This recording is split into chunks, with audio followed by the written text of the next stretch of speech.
احمد مسعود وایي طالبانو ته مې د خبرو لپاره پیغام استولی چې جګړه د حل لاره نه ده. د باور ټي وي چینل درنو لیدونکو سلام، ستړي مه شئ، وخت مو بخیر. هیله لرم چې جوړ او روغ به په سر کې یادونه کوم. که باور ټي وي چینل مو نه وي سبسکرایب کړی نو په درنښت سره باور ټي وي چینل سبسکرایب کړئ.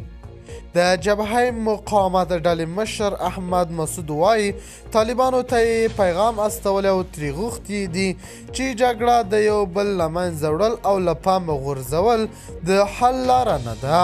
نوموړي ویلي د یو مسلمان افغان په توګه باید یو بل ومنو او د بلې کورنۍ جګړې مخه باید ونیول شي.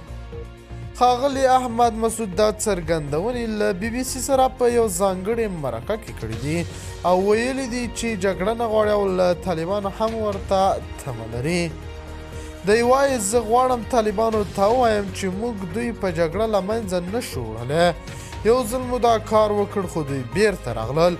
ټول له جګړې ستړي شوي دي. زه هیڅ جګړه نه غواړم او طالبان هم باید دا ومني. ښاغلي احمد مسعود له طالبانو غوښتي چې له دې شورا سره خبرې پیل کړي. موږ یو بل ته دوکان نشو ورکولی. دوی زموږ د خلکو حق له پامه نشي غورځولی. باید د افغانستان ملي مقاومت جعلي شورا سره کینی او خبرې پیل کړي. خو د طالبانو حکومت تر دې مهاله د احمد مسعود دغه څرګندونو یا پیغام ته جواب نه دی ویلی.